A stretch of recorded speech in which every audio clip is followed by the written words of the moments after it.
தீபாவளினா பளிச்சுன்னு ஞாபகத்துக்கு வர்றது பட்டு, பட்டாசு, பலகாரம். பலகாரம்னா ஞாபகத்துக்கு வர்றது மந்த்ரா கடலை எண்ணெய். அபார ருசி, ஆரோக்கியமான உடல் நலம். தீபாவளி அன்னைக்கு மட்டும் இல்ல, என்னைக்குமே கிச்சன்ல இருக்க வேண்டியது மந்த்ரா கடலை எண்ணெய் தான்.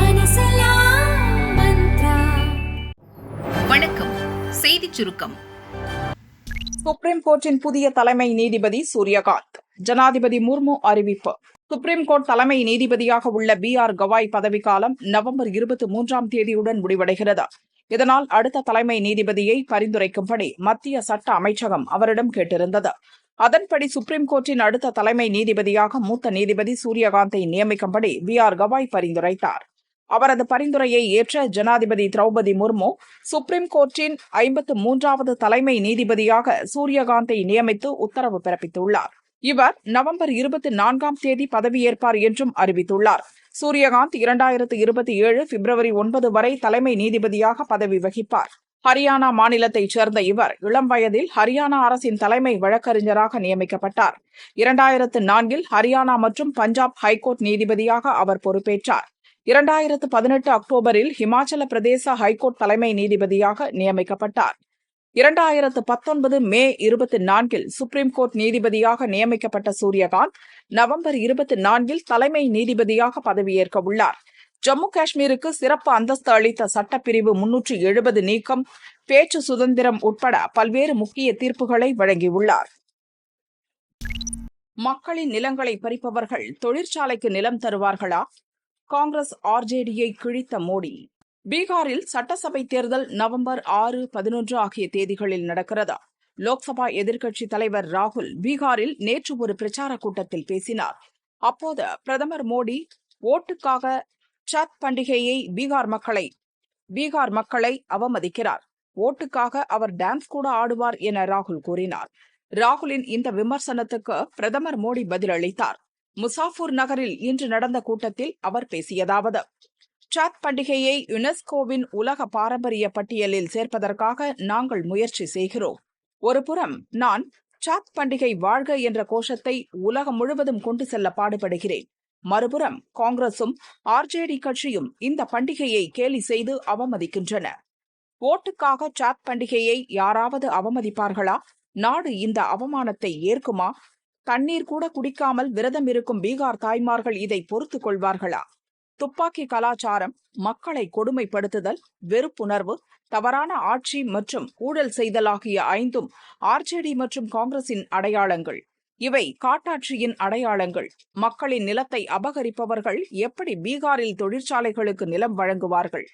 ரயில்வே துறையை கொள்ளையடித்தவர்கள் பீகார் மக்களுக்கு எப்படி நல்ல ரயில் சேவையை வழங்குவார்கள்? பீகாரின் எஜமானர்களே, நான் உங்களுக்கு மிகவும் கடமைப்பட்டிருக்கிறேன். இங்கு இவ்வளவு இளைஞர்கள் கூடியிருக்கிறீர்கள். இந்த பெரும் கூட்டம் தேசிய ஜனநாயக கூட்டணி அரசு பீகாரில் மீண்டும் ஒருமுறை ஆட்சி அமைக்கும் என்பதை எடுத்து காட்டுகிறது. பீகார் மீண்டும் ஒருமுறை நல்ல அரசாங்கத்தை பெற இருக்கிறது என பிரதமர் மோடி கூறினார். மோடியை அவமதித்தோரை மக்கள் துடைத்தெறிவர். பீகார் பிரச்சாரத்தில் அமித்ஷா ஆவேசம். பீகாரில் அடுத்த மாதம் 6 மற்றும் 11ஆம் தேதி சட்டசபை தேர்தல் நடக்க உள்ளது. இதற்கான தேர்தல் பிரச்சாரம் விறுவிறுப்பாக நடந்து வருகிறது. லக்கிசராயில் நடந்த பிரச்சார கூட்டத்தில் தேஜா கூட்டணி வேட்பாளர்களை ஆதரித்து மத்திய உள்துறை அமைச்சர் அமித்ஷா பேசினார். காங்கிரஸ் MP ராகுல் வரம்பு மீறி பேசி வருகிறார். பிரதமர் மோடியை அவமதிப்பதாக நினைத்து சத் பூஜை செய்த அனைவரையும் அவமதித்துள்ளார்.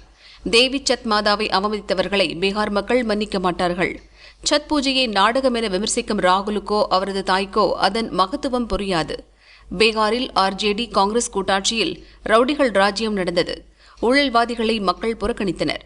ஏற்கனவே மோடியை பற்றி இழிவாக பேசியவர்களை மக்கள் புறம் தள்ளினர். அவர்கள் துடைத்தெறியப்பட்டனர். இப்போது பீகார் தேர்தலிலும் அது நடப்பது உறுதி. நவம்பர் 14இல் தேர்தல் முடிவுகள் வரும் நாளில் காங்கிரஸ் RJD கூட்டணி காணாமல் போயிருக்கும். இந்த மக்களுக்கு சேவை செய்ய விஜய் சின்ஹாவை பாரதிய ஜனதா அனுப்பியது. அவரை MLA ஆக்கியதன் மூலம் சபாநாயகர் துணை முதல்வராகவும் உருவாக்கியுள்ளீர்கள். வரும் தேர்தலில் தேஜா கூட்டணிக்கு ஓட்டளியுங்கள். அதனால் பீகாரின் வளர்ச்சி சாத்தியப்படும். ரவுடிகள் ஆட்சிக்கு வரக்கூடாது என்ற எண்ணத்துடன் ஓட்டளியுங்கள். அயோத்தியில் பிரம்மாண்ட ராமர் கோயில் கட்ட மோடி வழிவகை செய்தார்.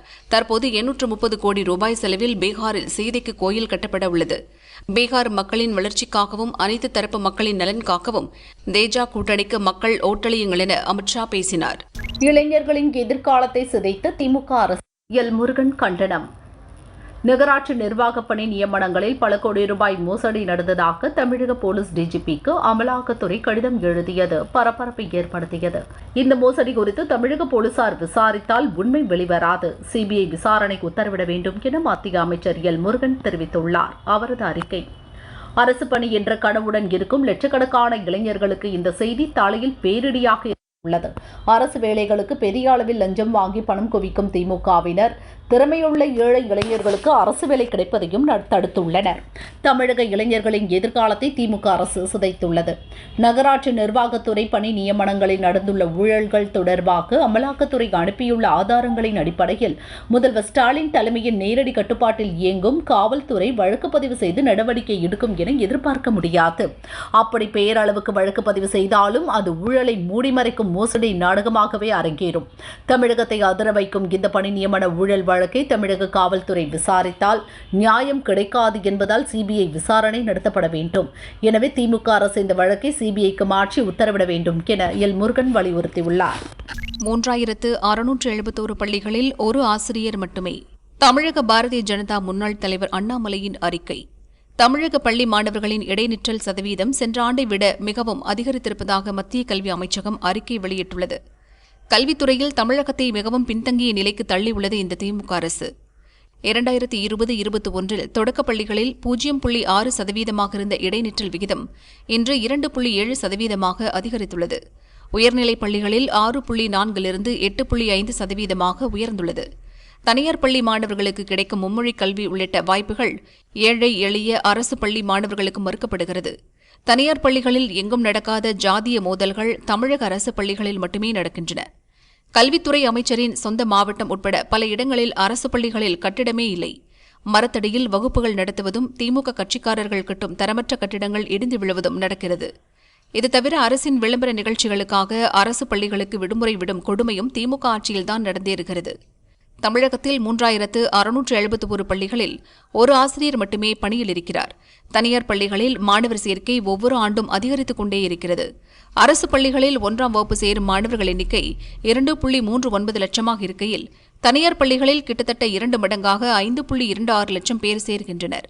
தமிழக பள்ளிக்கல்வித்துறை நிலைமை இப்படி இருக்க வீண் விளம்பரம் செய்து தங்களுக்கு தாங்களே பாராட்டு விழா நடத்தி நாட்களை கடத்திக் கொண்டிருக்கும் முதல்வரும் துறை அமைச்சரும் எப்போது விழித்துக் கொள்வார்கள்? டாக்டர் இருந்தா பொழைச்சிருப்பாரே. 3 மணி நேரம் துடிதுடித்த விவசாயி சூறையாடப்பட்ட அரசு ஹாஸ்பிட்டல்.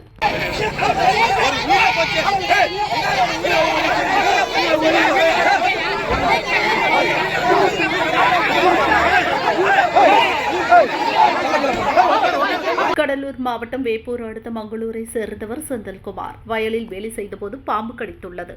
சுற்றி இருந்தவர்கள் அவரை மீட்டு அதே கிராமத்தில் உள்ள ஆரம்ப சுகாதார நிலையத்திற்கு அழைத்து சென்றனர். அப்போது செந்தில்குமார் சுயநினைவுடன் இருந்துள்ளார். ஆனால் 3 மணி நேரமாக அங்கே டாக்டர்கள் வரவில்லை. முதலுதவி சிகிச்சை கூட அளிக்கப்படவில்லை. இதனால் விஷம் உடல் முழுவதும் பரவிய நிலையில் செந்தில் பரிதாபமாக இறந்தார். இதனால் ஆத்திரமடைந்த அவரது உறவினர்கள் அங்கிருந்த ஆம்புலன்ஸை அடித்து நொறுக்கினர். ஆரம்ப சுகாதார நிலையத்தை முற்றுகையிட்டு மறியலில் ஈடுபட்டனர். பணி நேரத்தில் டாக்டர் இல்லாததே செந்தில் இறப்புக்கு காரணம் என கூறினர். தொடர்ந்து போலீசார் சமாதான பேச்சு நடத்திய பின் அங்கிருந்து கலைந்து சென்றனர்.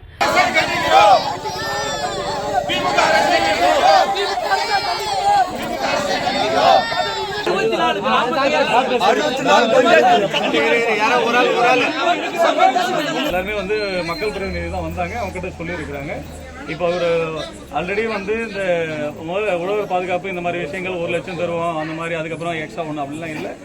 அதன் மூலயமா 3 லட்சம் ரூபா தெளிவாக தராங்க. அது இல்லாமல் அவர் ஆனரபிள் அமைச்சர் சாருடைய பர்சனல் இன்ட்ரெஸ்ட்ல அவரை பண்ணுறது அவர் சொல்லியிருக்காங்க, அதை இவரே சொல்லியிருக்காங்க. ஸோ இது எல்லாமே உடனடியாக உங்களுக்கு நடக்கும். ஓகேங்களா?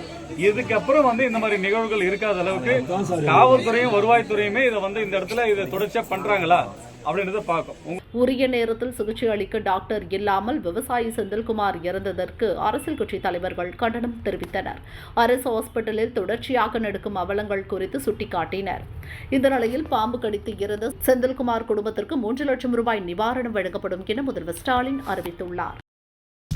உலகம் போற்றும் மருத்துவ கட்டமைப்பா? ஸ்டாலின் வெட்கப்பட வேண்டும். நாகேந்திரன் கண்டனம். கடலூர் மாவட்டம் மங்களூரில் பாம்பு கடித்த விவசாயி ஒருவர் டாக்டர் இல்லாததால் பலியான செய்தி அதிர்ச்சி அளிப்பதாக தமிழக பாரதிய ஜனதா தலைவர் நயினார் நாகேந்திரன் கூறியுள்ளார். அவரது அறிக்கை: தமிழகத்தில் கிராமங்கள் தோறும் ஒன்று டாக்டர்கள் இருப்பதில்லை அல்லது தகுந்த மருத்துவ வசதிகள் இருப்பதில்லை. டாக்டர்கள் நியமனம் குறித்த கேள்வி எழும்போதெல்லாம் ஏதோ ஒரு எண்ணிக்கையை கூறி மழுப்புவதில் மட்டுமே குறியாக இருக்கிறார் சுகாதாரத்துறை அமைச்சர் சுப்பிரமணியன். போதிய மருத்துவ வசதிகள் இன்றி அப்பாவி பொதுமக்கள் மடிந்து வரும் வேளையில் உலகமே போற்றும் மருத்துவ கட்டமைப்பு இது என்ற மேடைகளில் போலியாக பெருமிதம் கொள்வதற்கு முதல்வர் ஸ்டாலின் வெட்கப்பட வேண்டும்.